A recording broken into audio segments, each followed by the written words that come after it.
Al presidir leí el texto de la viuda pobre durante las ofrendas.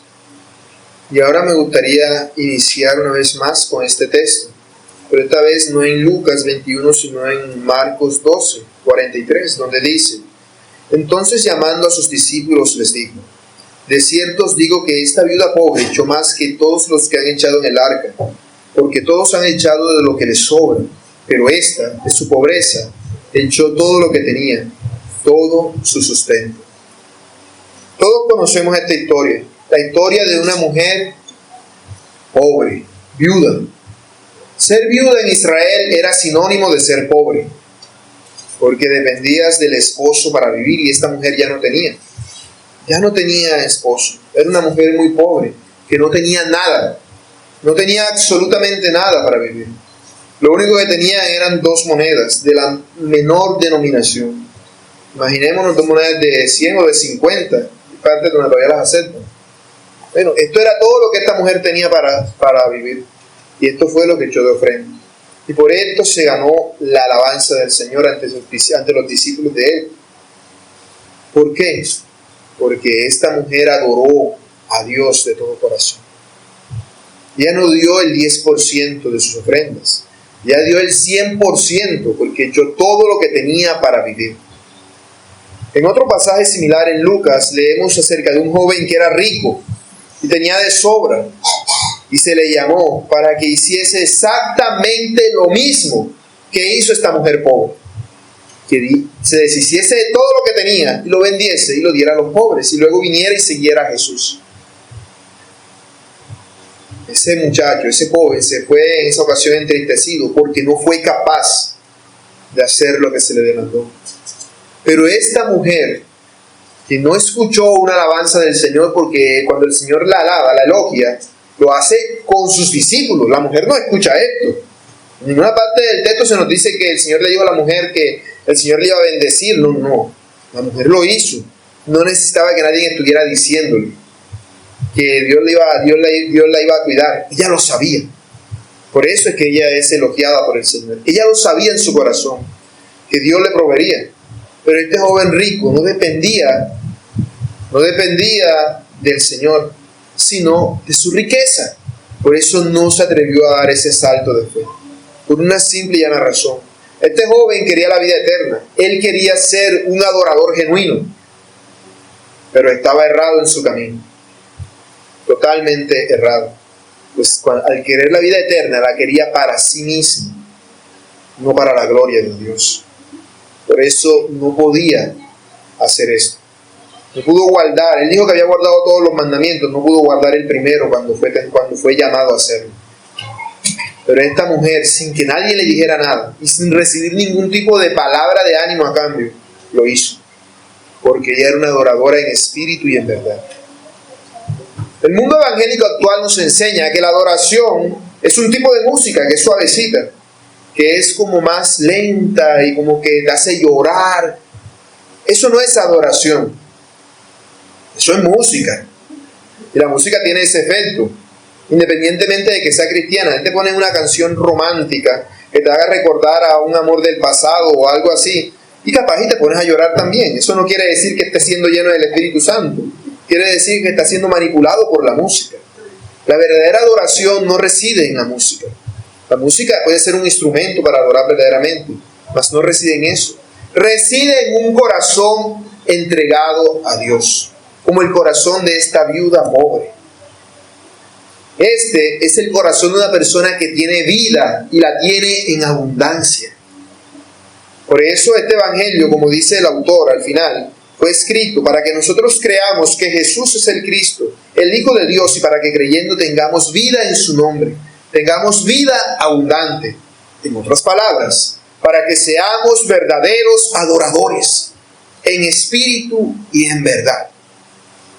Y este es un tema de división en las Escrituras, pues la nación de Israel era la nación que adoraba a Dios, supuestamente. Pero ¿qué dice Jesús? Que el Padre anda buscando verdaderos adoradores, es decir, que no los hay. Él tiene que irlos a buscar. La nación de Israel supuestamente eran los verdaderos adoradores, pero no lo sabían, porque si no el Padre no los estuviese buscando. No lo sabían, porque ellos no adoraban a Dios. No eran adoradores verdaderos, eran adoradores falsos que se adoraban a sí mismos. Y entre ellos habían algunos que sí eran adoradores genuinos, como esta viuda y todas estas personas que leemos en las Escrituras, pero la gran mayoría de la nación eran falsos adoradores. Así, Jesús es la perfecta contradicción en el reino de Israel. Él viene a dividir a los verdaderos adoradores de los falsos adoradores. Esa es la contradicción que Cristo es. Por eso los samaritanos cuando Jesús estuvo entre ellos, dijeron: sabemos que verdaderamente este es el Salvador del mundo, el Cristo. Esta es una convicción que empezó entre los samaritanos. Y recordemos esto: los samaritanos eran los que aparentemente eran falsos adoradores. Desde el punto de vista judío, los judíos eran los verdaderos adoradores y los samaritanos eran los falsos adoradores. Pero los samaritanos, cuando Jesús estuvo entre ellos, creyeron que Él era el Mesías y que no había venido solamente a salvarlos a ellos, sino al mundo entero. Los judíos, por el contrario, rechazaban a Cristo por completo. Lo rechazaban completamente. Pero esta convicción en ellos empezó un día por una mujer pecadora, una mujer que totalmente era una falsa adoradora, una samaritana. Pero al ser confrontada con la verdad, ella decidió hacer un cambio en su vida. Ella creyó las palabras de Cristo. Ella creyó que en realidad el Padre andaba buscando adoradores verdaderos y Cristo se dio a conocer a ella. Ella le dijo: yo sé que cuando venga el Mesías nos dirá todas las cosas. Y Cristo le dijo: y aquí yo soy. Eso no se lo había dicho a nadie. Y se lo dijo a esta mujer pecadora que ni siquiera era judía. ¿Por qué hizo esto? Porque así, de esta manera, el Señor estaba generando verdadera adoración. Todavía hoy el Señor sigue haciendo lo mismo. Sigue buscando verdaderos adoradores. Y tú, mi hermano, has sido llamado a eso. Porque Cristo ha venido a ser señal de contradicción para dividir lo falso de lo verdadero. Y debes examinarte y ver si en realidad eres un verdadero adorador o eres un adorador falso. Por eso este sermón yo lo he llamado los verdaderos adoradores. Y trataré de explicarlo con dos preguntas que trataré de responder con el texto. Primero, ¿qué hace verdadero a un adorador? Y segundo, ¿qué hace falso a un adorador? Primera pregunta, ¿qué hace verdadero a un adorador? Vayamos al texto a considerar. Leamos los primeros versículos que dicen: 6 días antes de la Pascua vino Jesús a Betania, donde estaba Lázaro, el que había estado muerto y a quien había resucitado de los muertos, y le hicieron allí una cena. Marta servía y Lázaro era uno de los que estaban sentados a la mesa con él. Entonces María tomó una libra de perfume de nardo puro, de mucho precio, y ungió los pies de Jesús, y los enjugó con sus cabellos, y la casa se llenó del olor del perfume. En estos primeros versos leemos acerca de la verdadera adoración. Partamos de algo: la adoración no es un tipo de música, la adoración es un estilo de vida, es vivir reflejando la gloria de Dios, poniendo a Dios en primer lugar en tu vida. Cuando nos reunimos a adorar a Dios, lo que venimos es a expresar públicamente eso que diariamente hacemos en casa. Así, partiendo de eso, vayamos a este texto que nos muestra cómo inicia la semana final del Señor Jesús, porque se nos habla de que esto ocurre 6 días antes de la Pascua. Y esta Pascua es la Pascua final, la Pascua en la cual el Señor será ofrecido en sacrificio en la cruz. El Cordero de Dios será ofrecido. Por eso él va a narrar, Juan habla desde lo futuro. 6 días antes de la Pascua, el día en el cual se mostrará la máxima adoración, cuando el Hijo de Dios será entregado en propiciación por nuestros pecados. El Señor se presentó este día en Betania. Él había estado allí hace muy poco, pero no estaba allí en ese momento. Recordemos que la última vez, después que resucitó a Lázaro, el Señor se fue a una ciudad llamada Efraín. En esta ciudad que ya estaba más alejada de Jerusalén, el Señor pudo, por así decirlo, mantener las cosas tranquilas con los líderes judíos, esperando el momento que el Padre había determinado. Ese momento había llegado, la gran fiesta de la Pascua, que conmemoraba la liberación de los israelitas de Egipto. Ahora conmemoraría la liberación de los cristianos del yugo del pecado. Ya no sería un cordero el que sería sacrificado, sino el Hijo de Dios. Este es el máximo acto de adoración ofrecido al Padre, el cual el Hijo mismo ofrecería. Y todo a partir de ahora va encaminado hasta este punto, la cruz. Así vemos cómo el Señor regresa a este lugar, a esta aldea, que estaba a 3 kilómetros de Jerusalén. Estaba allí mismo. Está más lejos Bremen de Corozal que Betania de Jerusalén. Estaba allí mismo. Era el momento de encender las llamas con sus enemigos y demostrarles que Él había regresado. Por eso vemos que se nos habla de que este es un suceso que no pasaría desapercibido esta cena, porque se nos dice que allí estaba Lázaro, y Lázaro ahora era la persona más famosa en Betania. ¿Cómo no? Si hacía unos meses se había muerto, tuvo 4 días muerto y resucitó.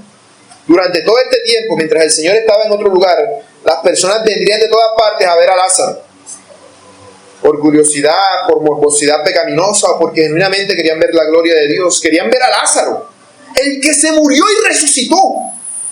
Y ahora vemos a Jesús que va a cenar con él. Y allí vemos que están Lázaro y sus 2 hermanas, Marta y María. Están allí junto a él. Y vemos que están reunidos en una cena que hacen. No nos dicen para qué, pero asumimos, por estar Cristo allí, que es para Cristo. Que es para Cristo. Ahora, aquí quiero aclarar algo. Esta cena no tiene lugar en la casa de Lázaro, de María y de Marta. No tiene lugar. Vemos que Lázaro también está a la mesa. Es decir, Lázaro también es uno de los invitados. Él también era uno de los invitados. Esta no era la casa de Lázaro. ¿Cómo podemos saber eso si no se nos dan más detalles? Si no solamente de que él era un invitado. Bueno, por los otros evangelios. Este pasaje aparece también en el evangelio de Mateo y en el evangelio de Marcos. Lo leí al presidir el de Marcos, y el de Mateo está en Mateo 26. Allí aparece también este mismo relato, y ahí se nos dice que la casa, que era en Betania, era la casa de Simón el leproso. En este evangelio se nos menciona a Simón, no se nos dice quién es este Simón, pero en los otros evangelios sí. Y era la casa de este hombre, la casa de Simón el leproso. Seguramente quedó así, seguramente él ya no era leproso, sino que se quedó con el nombre, porque donde fuera leproso no pudiera estar en la casa, ni en la ciudad, ni mucho menos en una cena. Lo más probable, porque la Biblia no lo dice, es que este sea un hombre que en alguna ocasión tuvo lepra y el Señor lo sanó. De allí que esté en esta cena para el Señor. Y es que organizar una cena con el Señor Jesús, aunque no fuera para Él, que el texto me da la impresión, aunque no lo deja totalmente claro, que es una cena preparada en honor a Cristo. El solo hecho de preparar una cena e invitar a Cristo ya era buscarse un problema con las autoridades judías, porque el capítulo anterior había acabado diciendo que los líderes habían dado órdenes de que si alguien veía a Jesús, debían arrestarlo enseguida. Y tú vienes y ahora, estando en el pueblo de al lado, de Jerusalén, vas a hacer una cena invitando a Cristo, invitando a Jesús. Eso era meterse en un problema grande. Pero esto es lo que los verdaderos discípulos hicieron, lo que los verdaderos adoradores hicieron.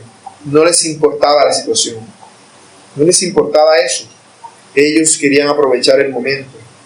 En los otros evangelios, Cristo ya había anunciado su muerte en varias ocasiones.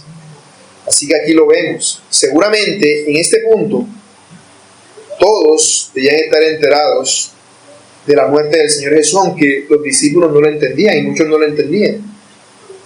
Pero habían algunos que sí, como María.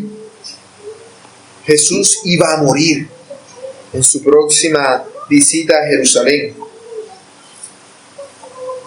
Así que probablemente esta era una cena de despedir, una cena para tener este último momento con Él. De allí que pueda inferir que la cena fue hecha en honor a Jesús, aunque eso no esté en el texto. Lo más seguro es que haya sido así. Una cena en honor a Jesús. Para los amigos de Jesús, Jesús era la prioridad. Claro, si a ti te dicen que fulanito está siendo buscado, lo último que vas a hacer tú es hacer algo público, un evento público en el cual vaya a estar tal o cual persona. Si soy yo, no, a mí si me invitas es escondido.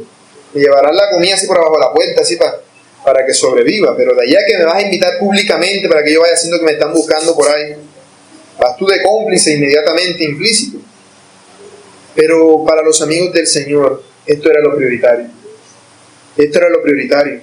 Porque ellos reconocían que Jesús es el Señor y querían adorar al Señor Jesús. Querían adorar al Señor Jesús. No sé exactamente cuántas personas habían, pero puedo suponer que cuanto menos estaban Jesús, los 12 discípulos, Marta, María, Lázaro y Simón el leproso. Por lo menos estaban ellos, si es que no había muchas más personas. Y algo que se nos dice es que Marta servía. Si esta cena no era en casa de Marta, el hecho de que Marta esté sirviendo quiere decir que lo hacía porque ella quería serlo. Como les había dicho cuando hablamos de Marta antes, en la resurrección de Lázaro, lo más probable es que Marta también fuese una mujer adinerada, que la familia de Lázaro fuera una familia adinerada. Y tiene sentido que en su casa ella haga estas cosas, pero que lo está haciendo en una casa ajena, era para alguien en un estatus elevado humillarse. Y Marta servía.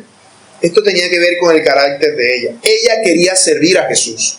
Ella no dijo, no, yo sé que Él me ayuda, porque ella lo había ayudado. De hecho, le resucitó al hermano que se le murió. Pero ella quería servirle. Ese es el deseo de alguien que verdaderamente quiere adorar a Jesús. Quiere servirle. Constantemente está buscando oportunidades de servir al Señor Jesús. Esa es la disposición de Marta.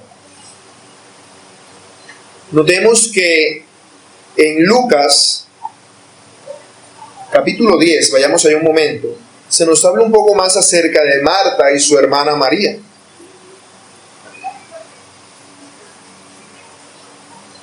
Lucas 10:38 dice así: aconteció que yendo de camino entró en una aldea, y una mujer llamada Marta le recibió en su casa. Esta tenía una hermana que se llamaba María, la cual, sentándose a los pies de Jesús, oía su palabra. Pero Marta se preocupaba con muchos quehaceres, y acercándose dijo: Señor, ¿te da cuidado de que mi hermana me deje servir sola? Dile pues que me ayude. Respondiendo Jesús le dijo: Marta, Marta, afanada y turbada estás con muchas cosas, pero solo una cosa es necesaria, y María ha escogido la buena parte, la cual no le será quitada. ¿Cuál es esta buena parte que escogió María y que no escogió Marta? Adorar a Jesús. Adorar a Jesús. Ahora, esto no quiere decir que Marta no estuviera adorando a Jesús, pero por querer hacer las cosas en sus términos había perdido el foco. Tú puedes estar aquí, en la iglesia, aún puedes estar aquí en mi lugar, predicando y haciendo cosas para Dios, pero si no las haces de corazón, no estás adorando al Señor. El servicio genuino es aquel que no solamente es en verdad, sino que es en espíritu, es decir, que tiene la disposición genuina de hacerlo para la gloria de Dios. Si no, tu adoración es falsa. Ese era el problema con Marta en aquella ocasión. En aquella ocasión, el problema no era que Marta estuviera sirviendo, sino que no estuviera haciendo lo que María hacía, escuchar la palabra de Dios, sino que se afanó y priorizó esto por sobre aquello.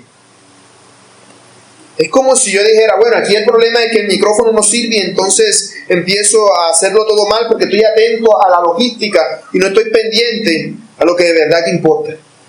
Lo que de verdad importa es Jesucristo. En aquella ocasión María lo tuvo claro. Marta lo tenía claro, pero en aquella ocasión, por así decirlo, se le fueron las luces. Por tanto afán y tantas cosas que estaba haciendo. Pues no quiere decir que ella estuviera haciendo mal al servir. Era un trabajo necesario. Era un trabajo necesario. El problema fue que ella se afanó por ello y lo priorizó. Pero acá la vemos a ella sirviendo, en la misma tónica, en la misma actitud, diciendo: yo sirvo para esto. Esto es una capacidad que Dios me ha dado y voy a servir a mi Señor. Así que la vemos a Marta sirviendo. Su servicio era genuino. Así cada uno de nosotros debe entender que si queremos adorar a Dios, no debemos vivir pensando en lo que Dios puede hacer por mí, sino en lo que yo puedo hacer por Él. No es que Él me necesite. Él puede poner a otro a predicar. Él puede poner a otro que se encargue de todas estas cosas. Dios no te necesita, pero Dios te da el privilegio de que le sirvas. Hacerlo de corazón es adorar a Dios. Es adorar a Dios. Por eso en esta ocasión vemos que aunque Marta servía, ella no tenía obligación de hacerlo. Cuando estaba en su casa sí tenía la obligación, ella era la encargada. Aunque tuviera sirvientes, ella tenía que estar dirigiéndolo todo y organizándolo todo, porque era una gran cantidad de personas. Pero ahora no la vemos a ella como la que tiene la responsabilidad, sino la que lo hace voluntariamente, la que sirve de corazón. Ese servicio genuino es adoración verdadera. Es una genuina adoración al Padre. En Juan 12:26, el Señor dijo, o dirá: si alguno me sirve, sígame, y donde yo estuviera, allí también estará mi servidor. Si alguno me sirviere, mi Padre le honrará. Porque el que sirve a Cristo acumula méritos con Dios. No quiere decir que se vaya a ser salvo, pero acumula méritos. Lo veía ahorita, a un Nabucodonosor, que es un rey pagano, por servirle de instrumento a Dios, Dios le dio de recompensa al país de Egipto. Una recompensa terrenal, pero le dio recompensa. Todo servicio prestado a Dios tendrá recompensa. Tendrá recompensa. Aun si es solamente un vaso con agua que das, tendrá recompensa. Tendrá recompensa. Y mejor que no sea en esta vida, sino en la venidera. Porque esa recompensa es todavía mejor. Es todavía mejor.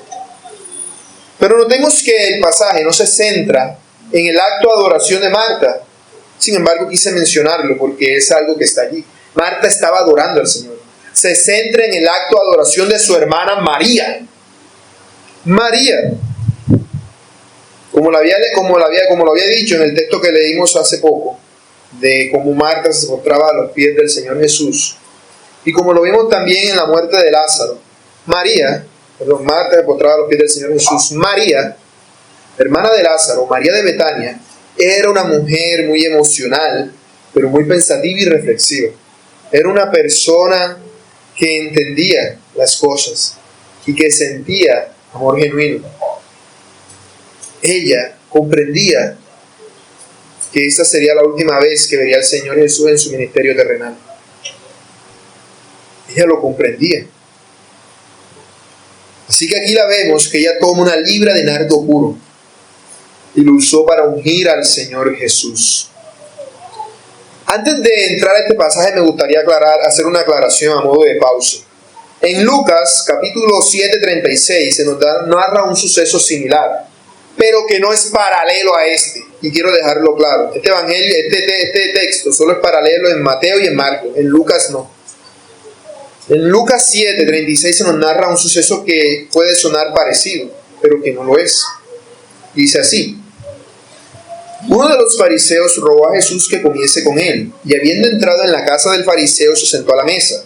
Entonces una mujer de la ciudad, que era pecadora, al saber que Jesús estaba a la mesa en casa del fariseo, trajo un frasco de alabastro con perfume, y estando detrás de él a sus pies llorando, comenzó a regar con lágrimas sus pies, y los enjugaba con sus cabellos, y besaba sus pies, y lo ungía con el perfume.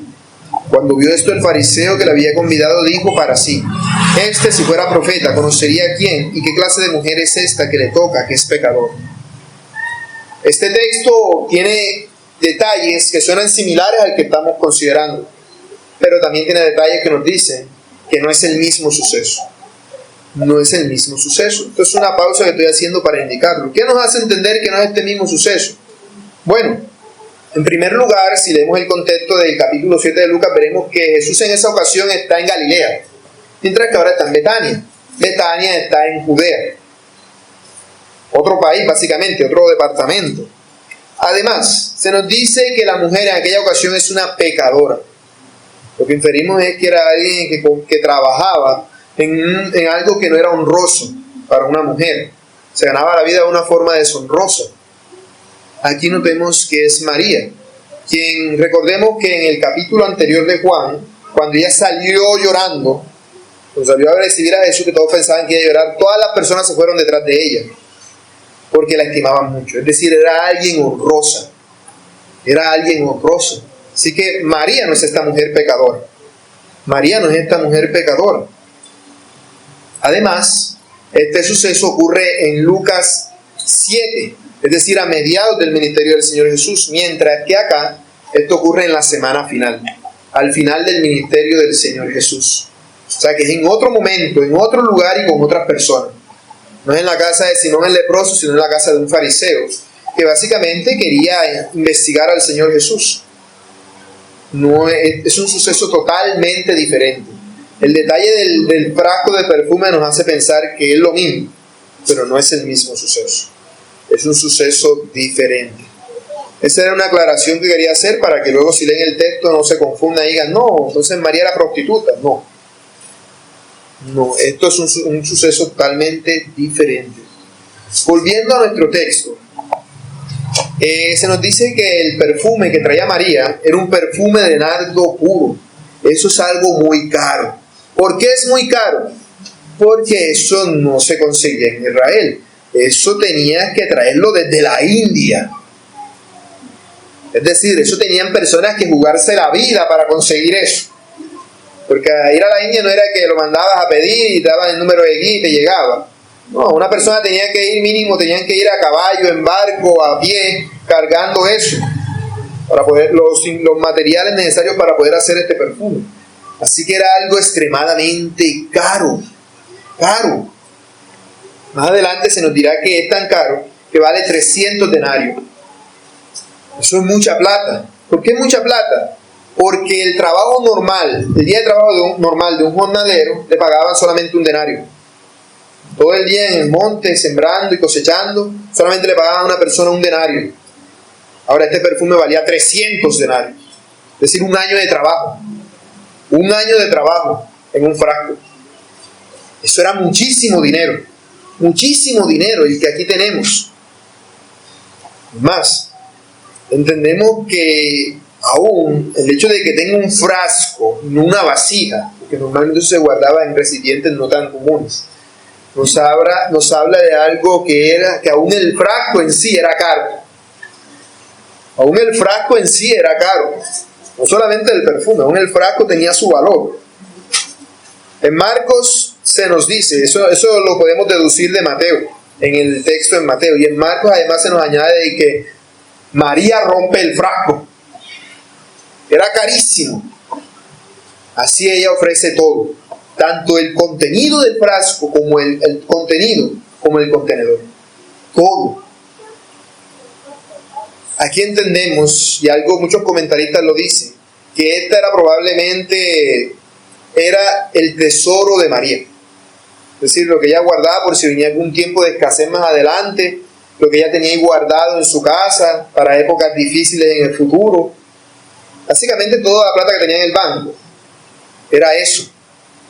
Era eso. Lo más caro que María tenía. Era probablemente una gran porción de la riqueza que ella tenía. A cualquiera de nosotros nos dolería hacer algo así. Todo lo que tienes allí guardado y que has estado acumulando durante años y años de trabajo y esfuerzo y dedicación, allí. Era una forma, tener un frasco de eso era una forma segura de tener una alcancía. Porque el dinero no te iba a caber en un cuarto físicamente una cantidad, pero en cambio eso nada más era venderlo y enseguida. Tenían muchísimo dinero. para tiempos futuros. Bueno, a esta mujer la vemos rompiéndolo y derramándolo todo a los pies del Señor Jesús. Ella ungió al Señor Jesús. ¿Cómo lo ungió? Bueno, ellos estaban cenando. ¿Cómo cenaban ellos? Ellos no cenaban como nosotros, en una mesa con una silla con su espaldar, así, no. Las mesas eran chiquiticas y cenaban en el piso. Tenían que estirar las piernas, acomodarlas hacia algún lugar debajo de la mesa o a los lados de la mesa para poder acomodarse todo. No pensemos que estaban en una silla o algo así. Estaban en el piso. Y allí viene ella. Por eso vemos que dice que ella viene y unge los pies del Señor Jesús. Por los otros evangelios deducimos que ella empieza por la cabeza, el cuerpo y llega a los pies. Esto ya era el romper el frasco, el derramar el perfume, ya era de por sí un escándalo. Pero ahora echarlo en los pies de Jesús y enjugarlo con sus cabellos era todavía un escándalo peor. Porque ya no solamente estaba, por así decirlo, desde el punto de vista de Judas Iscariote y los que estaban allí botando la plata, sino que además estaba haciendo algo que era deplorable. Estaba limpiándole los pies al Señor Jesús. En esa época, limpiarle los pies a alguien era algo que hacía el esclavo de más bajo rango en la casa. Era lo más humillante que podía hacer una persona. Y aquí tenemos a una persona haciéndolo. Y no solamente una persona, una mujer. Porque si era de por sí algo repulsivo que lo hiciera un hombre, que lo hiciera una mujer era todavía aún peor. Y lo que era peor es que los esclavos usaban las manos para lavar los pies. Ella usó su propio cabello. Y en esa época no había shampoo, acondicionador ni nada de eso. El pelo te quedaba vuelto nada después de hacer algo así. Pero eso a ella no le importó en lo más mínimo. No le importó absolutamente nada. Ella solamente quería lavar los pies del Señor. Esto es un acto supremo de humildad y de humillación. Esto será lo que el Señor más adelante en el capítulo 13 hará con sus discípulos, para enseñarles a ser humildes. Así que aquí tenemos una mujer denigrándose hasta lo más bajo, estando en lo más alto. Una mujer adinerada, seguramente muy bien vista entre toda la ciudad, muy querida por el pueblo. Por lo que les dije, que todos se fueron corriendo cuando se vieron que ella salió corriendo en el funeral de Lázaro. Ahora humillándose de esta manera. ¿Por qué ella hizo esto? Porque ella priorizaba a Cristo por sobre todas las cosas. Ella decía, Él es más valioso que toda mi fortuna. Él es más valioso que mi reputación o que mi apariencia. Él vale más que todo eso. Jesús es lo más importante. Toda la casa quedó llena del olor de aquel perfume. A ella no le importó lo que la gente dijera. No le importó lo que iba a pasarle a ella en el futuro. Ella solamente quería adorar a Jesús. Esa es la diferencia entre el que verdaderamente cree en Cristo y el que no. El que no le pone límites a la adoración a Cristo y dice, bueno, yo hago esto, pero hasta aquí. Es que tú te pasas. Es que tú haces unas cosas que nadie hace. No, esas cosas que nadie hace tienen más que ver con verdadera adoración que cualquier otra cosa. La gente que no conoce a Dios dice, yo doy ofrenda cuando tenga plata. El día que yo me gane la lotería o algo así, ese día voy y echo todo de ofrenda y ayudo a los pobres y doy de ofrenda en la iglesia y lo que sea. Pero el que no, hace como la viuda pobre, o como hizo María en esta ocasión, lo da todo aunque no tenga nada.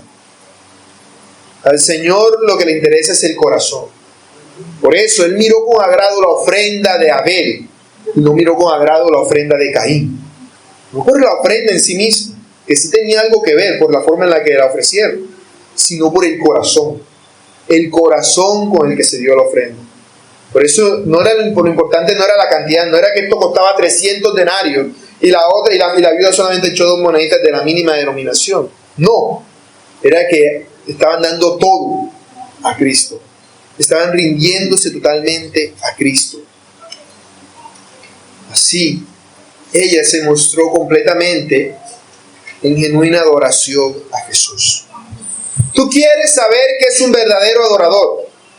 Un verdadero adorador es como María. alguien a quien no le importa nada con tal de glorificar a Dios. Si tú dices, yo hago esto para que Dios me ayude, yo sé que Dios me ayuda y esto y lo otro, y ves de las limosnas de Dios, porque eso es lo que Dios le da a los impíos, le hace salir su sol sobre buenos y justos, no les da su misericordia a modo de limosna, o para que sobreviva. Si vives de las limosnas de Dios, puede que tengas muchas riquezas en este mundo, pero no tendrás ninguna en el cielo.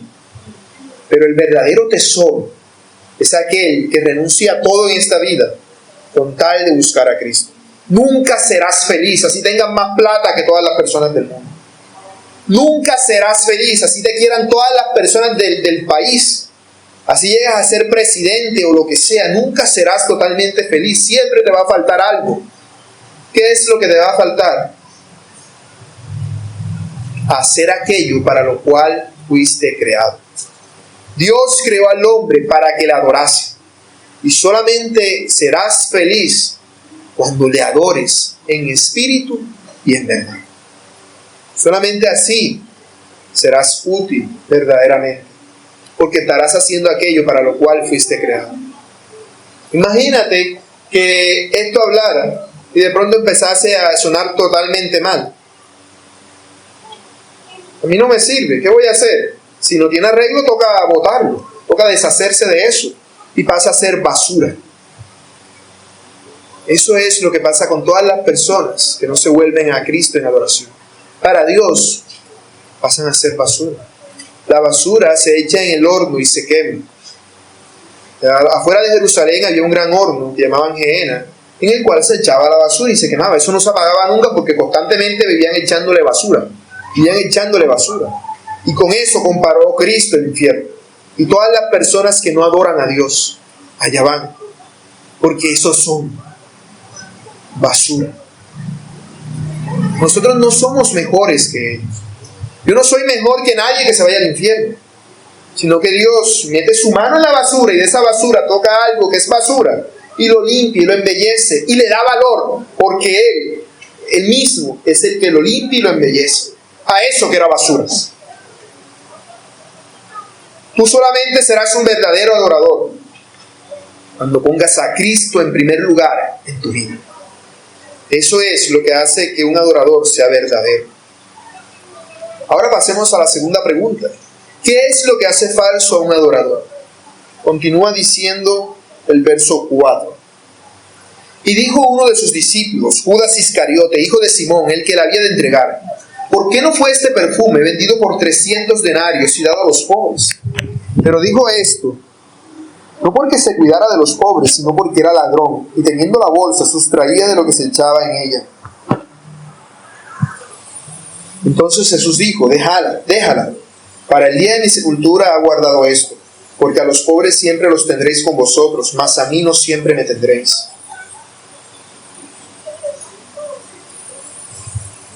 Si nos imaginamos ese suceso, con todas estas personas a la mesa, comiendo con Jesús, y esta mujer que de pronto entra y hace esto sin ninguna explicación aparente para los que estaban viendo, porque ellos no entendían por qué ella estaba haciendo lo que estaba haciendo. Seguramente, en primer lugar, todo se quedó en silencio. Todo el mundo debió quedarse atónico, como esta mujer, ¿qué es lo que va a hacer? ¿Por qué hace esto? Pero hay uno que lo pone en palabras.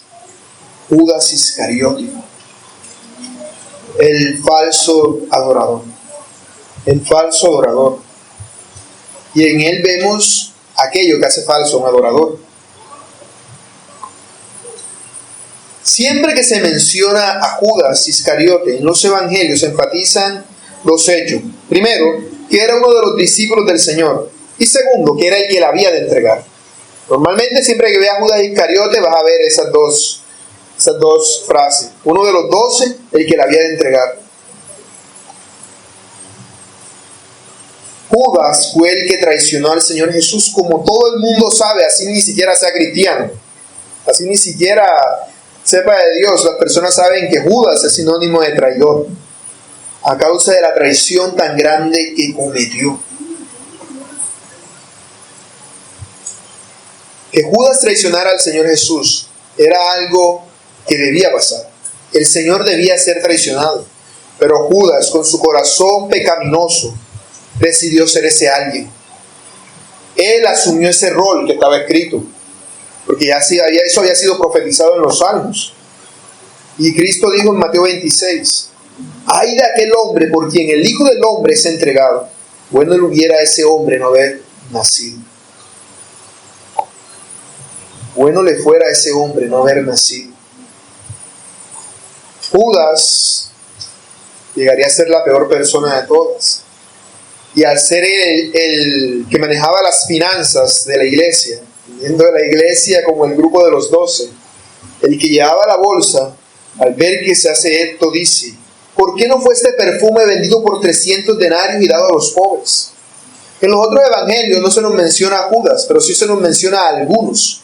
Esos algunos probablemente fueron otros de los discípulos.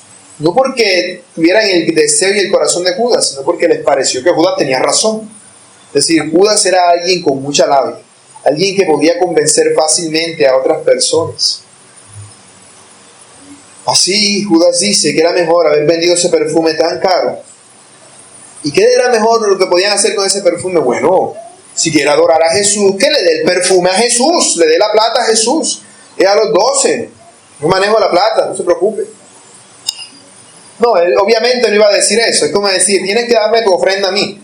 Algo que mucha gente dice descaradamente hoy en día. Judas no se atrevió a decir eso descaradamente a sí mismo. Como ese perfume, ese 300 denarios nos hubiesen dado al ministerio de Cristo. No. Así que él dice, se lo hubiesen dado a los pobres. Los pobres están muriéndose de hambre y aquí esta mujer botando la plata como si la plata lloviera del cielo. Cronológicamente, siguiendo el orden de los sucesos que se narran en la Biblia, esta es la primera vez en los evangelios que Judas habla. Este se nos había mencionado, pero es la primera vez que se nos registra algo que él ha dicho. Siguiendo el orden de los sucesos como tal, no el orden en sí de los evangelios, sino el orden de los sucesos en la semana final de Jesús. Aquí vemos que Judas, con su corazón, decía algo que humanamente sonaba hasta bonito. Pero ¿cómo va a desperdiciar así ese dinero? Se lo hubiese dado a los pobres. ¿Acaso no hay mucha gente que piensa eso y dice, no, yo no doy ofrenda a la iglesia, yo doy ofrenda al necesitado, yo doy ofrenda al pobre, porque están dando plata a la iglesia para que se enriquezcan los pastores? Muchos pastores de estos que hay por todas partes hacen eso. Eso no quiere decir que no se deba dar ofrenda a la iglesia. No quiere decir eso en ninguna manera, sino que solamente era una forma en la cual Judas quería desviar la atención. Desviar la atención. Y notemos esto. Judas es tan arrogante que él se cree que sabe más que María, que está haciendo esto, y que Jesús, que no le ha dicho nada a María por esto. Porque si Judas tenía razón, el primero que debía haber dicho eso era Jesús. Debía haberle dicho a María, espérate María, eso mejor no lo rompas, ve y véndelo y da el dinero a los pobres. Jesús sabía lo que iba a hacer ella y no hizo nada. Y Judas sabía que Jesús normalmente, él lo había visto, siempre estaba consciente de todas las cosas que las personas pensaban y decían. Él debía suponer que si el Señor no había dicho nada era porque estaba de acuerdo, estaba aprobando todo esto que María estaba haciendo. Pero Judas se creía que sabía más que Jesús. Y por eso dice eso. Judas era víctima. Y digo víctima en el sentido primario, porque él era culpable totalmente de su pecado. Pero era víctima de la falsa doctrina. Por eso, mis hermanos, lo peor que puede ocurrir para la verdadera adoración es la falsa doctrina. Vemos que Jesús dijo que el Padre anda buscando adoradores que adoren en espíritu y en verdad.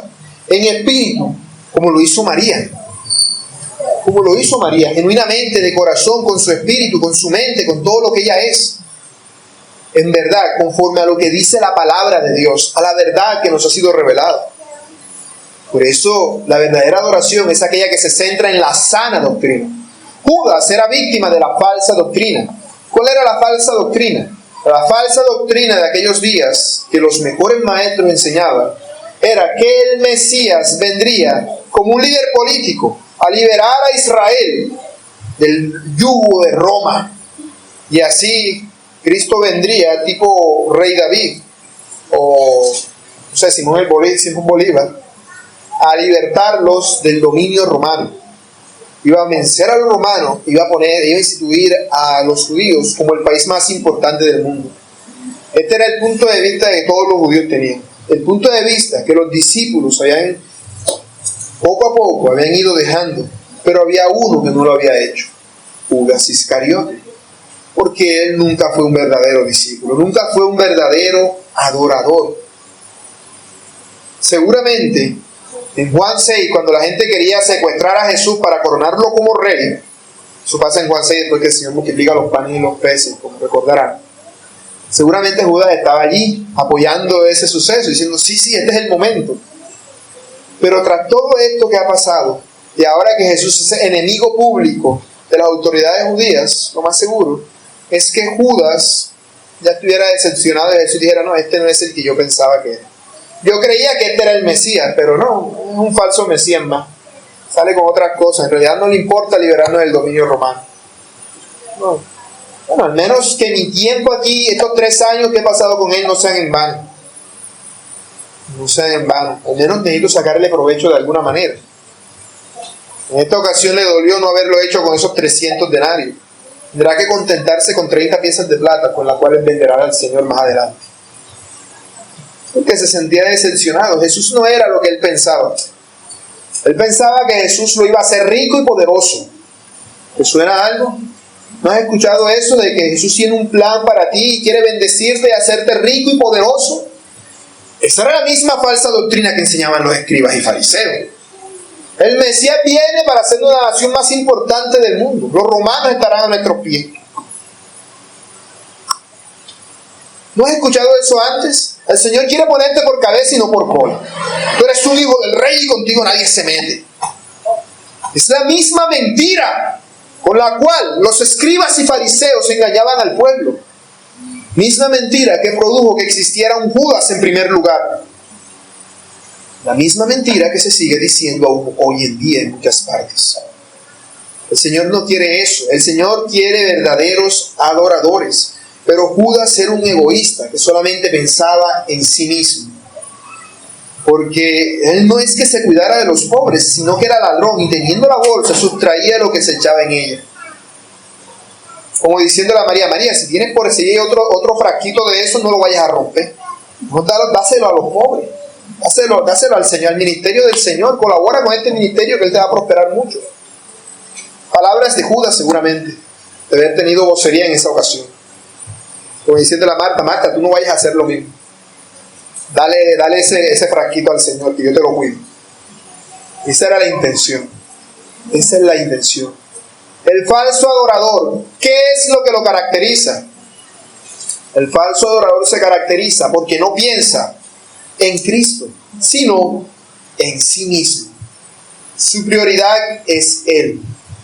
El falso adorador no viene a la iglesia a adorar a Dios, sino que viene a la iglesia para ver qué puede darle Dios a Él. ¿Qué puedes recibir de Dios? ¿Qué puede darte Dios a ti? ¿Qué provecho puedes sacarle? ¿Te va a sanar de alguna enfermedad? ¿Te va a hacer rico? ¿Te va a hacer importante y famoso? Así piensa el diablo. Esa es la mentalidad del diablo.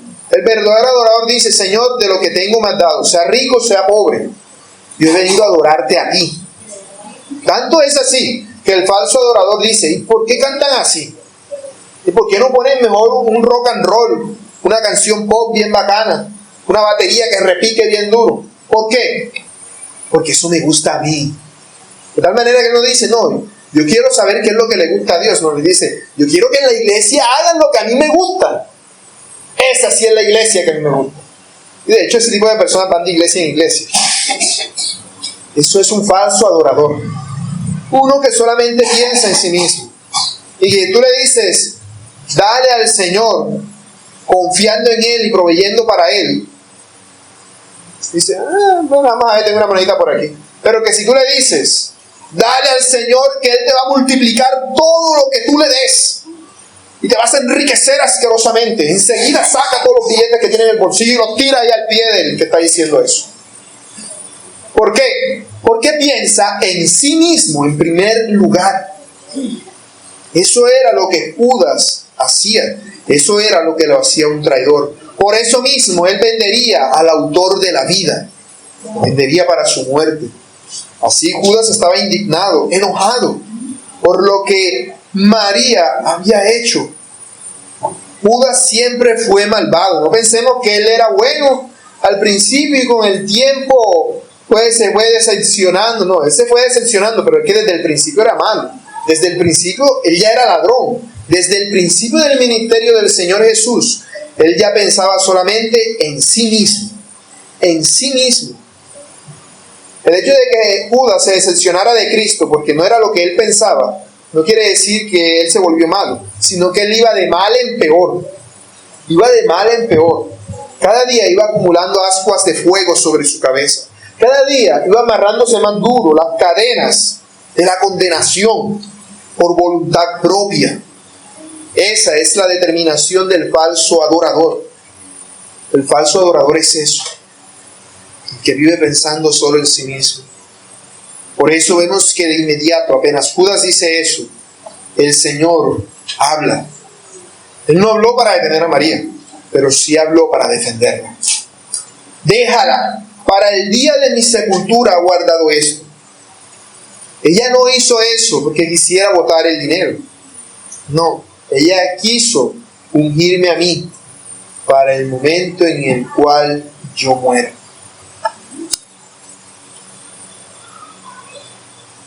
María tenía claro que el Señor iba a morir. Eso es lo que el Señor está diciendo. Ella lo tenía claro. Ella sabía que Él iba a morir. Ahora puede que ella no supiera el momento exacto. Puede que ella dijera, quizás sea la próxima Pascua, esta Pascua, yo no sé. Pero ella dijo, después de todo lo que Él me ha dado, que inclusive resucitó a mi hermano que estaba muerto, ¿cómo no voy yo a hacer algo por él? Y si resulta que después no tengo oportunidad de hacer esto por él, y si resulta que no tengo oportunidad de ir a su tumba, como ella había hecho con su hermano, vemos que a los muertos les echaban perfume para que no se propagara el mal olor. Los bañaban en perfume, no hedían sino hasta el cuarto día, cuando ya el hedor era tan grande que el perfume no lo disimulaba. Los bañaban en perfume precisamente para esa manera, los muertos de personas adineradas, claro está. Así, María quería hacer esto con el Señor Jesús sabiendo que Él iba a morir.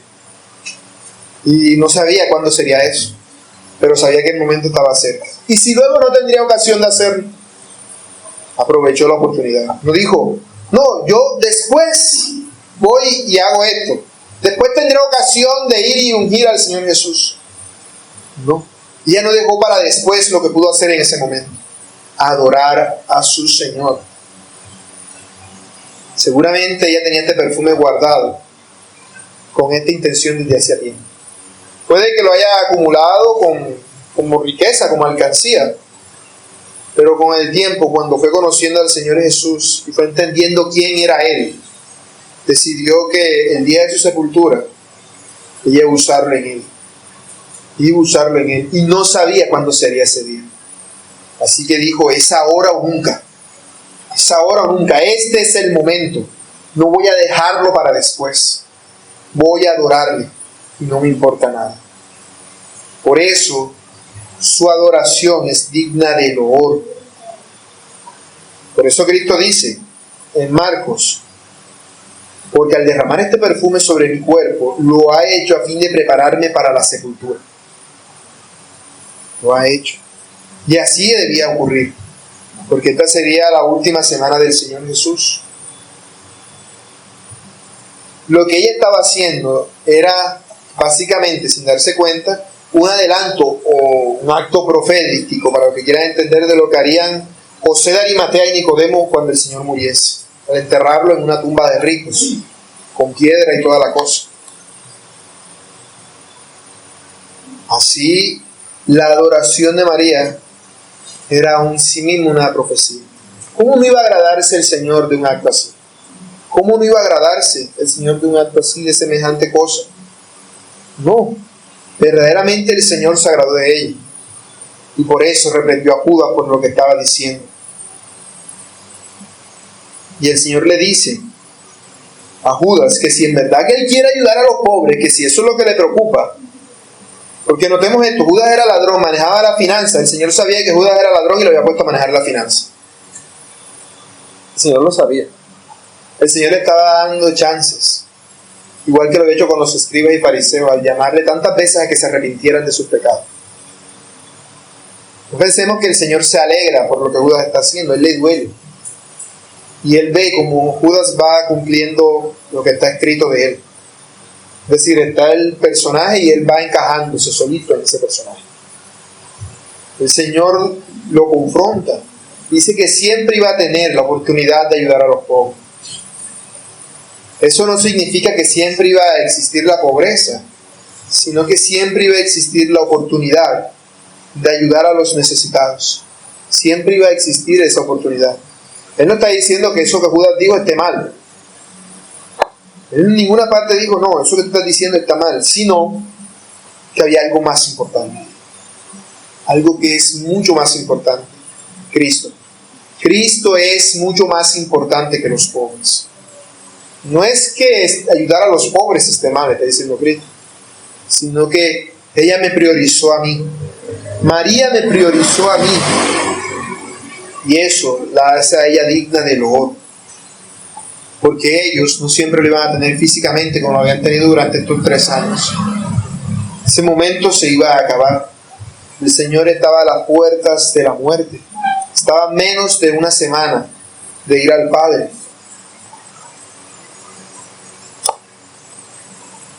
Así el Señor confronta a Judas en su corazón, como si le estuviera dando una oportunidad de decir, Judas, si eso es lo que en verdad lo que te preocupa, todavía estás a tiempo de ayudar a los pobres. Todavía estás a tiempo si eso es lo que te preocupa. Porque el Señor sabía que eso no era en realidad lo que le preocupaba a Judas. Al hacer esto, Judas tuvo ocasión de arrepentirse y pedirle perdón a Cristo por sus pecados. Pero no se nos dice que él haya dicho nada. No se nos dice. Simplemente se quedó callado y ya. Lo callaron. No fue capaz de continuar hablando. Pero en ese era un momento propicio para que Judas dijera, tienes razón. Tienes razón. Ella te priorizó a ti, maestro. Porque él era uno de los 12. Desde el punto de vista social, él era más importante que María. Porque era uno de los seguidores de Cristo.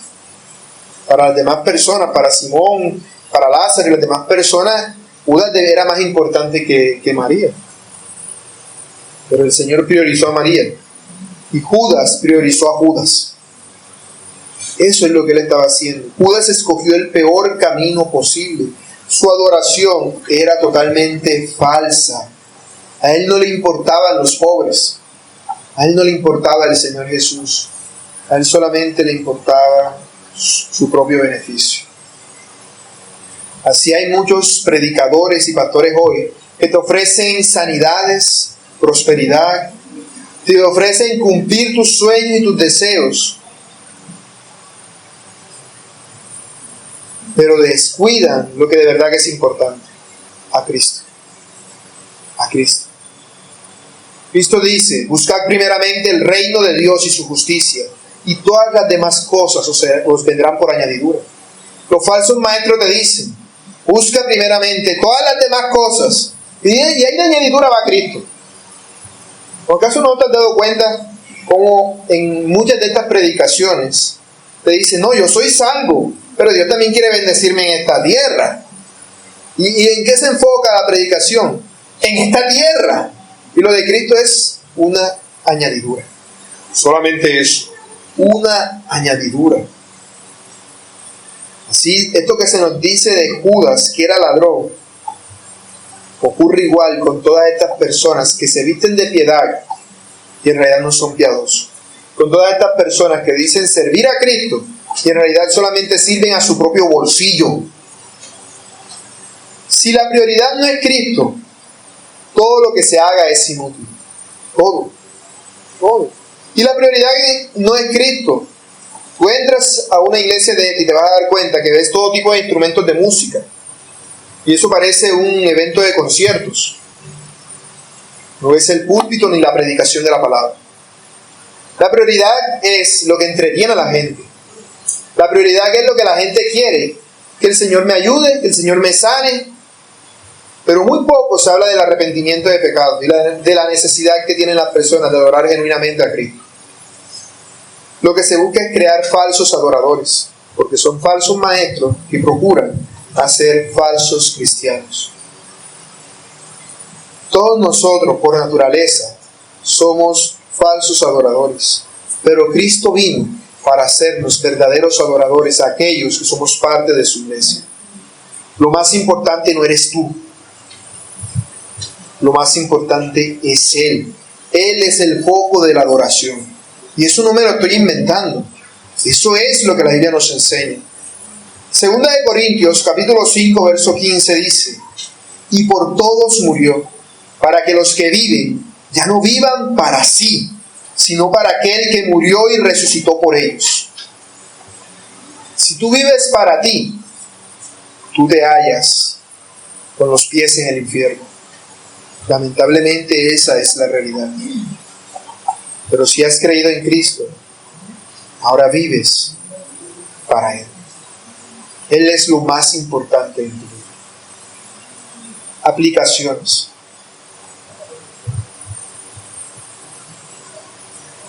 María reconoció el incomparable valor que tenía Jesús. Él estaba a punto de dar su vida en la cruz y estuvo dispuesta a darlo todo por Él. Estuvo dispuesta a darlo todo por Cristo. Judas, que estaba allí con Cristo, había estado con Él durante 3 años, acompañándolo en sus viajes, viendo los milagros, las señales, todo lo que Jesús hacía. No para ayudar a las personas, sino para que las personas creyeran que Él era el Cristo, aquel al que ellos tenían que creer. Judas, que estaba con Él, no lo hizo.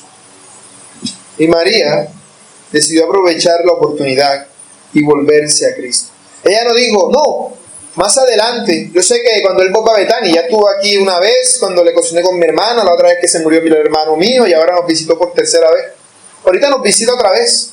Ya vendrá la ocasión. No, mi amigo. Tú debes preguntarte, ¿quién es Jesús para ti? No digas, cuando sea viejo, buscaré a Cristo. No digas, cuando tenga plata, buscaré a Cristo. No digas, cuando esté sano, iré en pos de Cristo. Tú no sabes si ese día llegará, pero sí sabes esto. Hoy Dios te da la oportunidad de arrepentirte de tus pecados y de buscarle de corazón. Dios te da la oportunidad de que te vuelvas a Cristo y de que entregues tu vida a Él. ¿Qué estás esperando? María dijo, ¿yo qué estoy esperando? Y si no tengo la oportunidad de volverla a ver, tú dices, otro día vuelvo y lo hago. Y si para el otro día que ven pienses volver, ya no estás vivo. Nadie sabe ni el día ni la hora. Debes adorar a Dios, el Padre, en espíritu y en verdad. Eso implica hacerlo de corazón, ponerlo a Él en primer lugar en tu vida. Recibir a Cristo como tu Salvador y como tu Señor. El que puede salvarte de tus pecados y el que va a dirigir tu vida hacia la salvación. Eso implica reconocerle a Él como tu dueño y decir, ya yo no hago lo que yo quiero, sino lo que tú me mandas. Heme aquí, al esclavo del Señor, hágase en mí según tu palabra. Como dijo la Virgen María cuando se le apareció el ángel. Ese es el lema del que ha creído. Así que te invito hoy a que creas. Cristo te ama. Si estás aquí oyendo es porque te ama y te da la oportunidad de arrepentirte. Pero si quieres que ese amor sea aplicable a ti, debes creer. Debes creer. Si no, solamente es una palabra que se dice para que aquellos que verdaderamente son receptáculos de ese amor lo reciban. Porque de tal manera amó Dios al mundo, que ha dado su Hijo unigénito, para que todo aquel que en Él cree no se pierda, mas tenga vida eterna. Así que ven a Cristo hoy, tú pecador. Arrepiéntete de tus pecados, humíllate ante Cristo y reconoce que no se trata de ti, se trata de Él. No seas como Judas, sino como María de Betania. Entrégate por completo a Cristo. Hermanos míos, este pasaje nos confronta como creyentes también para entender nuestra actitud. Recordemos esto, Judas era un discípulo de Cristo. María también. No era de los 12, pero era una discípulo de Cristo. Ella era uno de estos. Pero hubo una total diferencia entre María de Betania y Judas Iscariote. Ella se entregó por completo a Cristo. Su adoración era genuina. Judas, a pesar de todo, era un falso adorador. Hermano, te invito a que te examines hoy para que consideres tu situación ante Dios. Digas si en realidad le amas, si en realidad Él está sirviendo, si en realidad Él es lo primero y lo más importante en tu vida. Considera las decisiones que tomas cada día y considera si en realidad Cristo es primero o es algo secundario. Porque si no, déjame decirte que eres un religioso fanático que solamente sigue rituales vacíos. Vienes a la iglesia los domingos, escuchas el sermón, cantas himnos, tomas el pan en la Santa Cena, pero en realidad no hay Cristo en ti. No hay. No se trata de venir a la iglesia, se trata de volverse de corazón a Cristo. Valoremos a Cristo por encima de todo. Él es más valioso que el tesoro más valioso que tú tengas. Porque donde esté tu tesoro, ahí está tu corazón. El tesoro de María estaba en Cristo, por eso tomó su tesoro físico y se lo entregó a Cristo.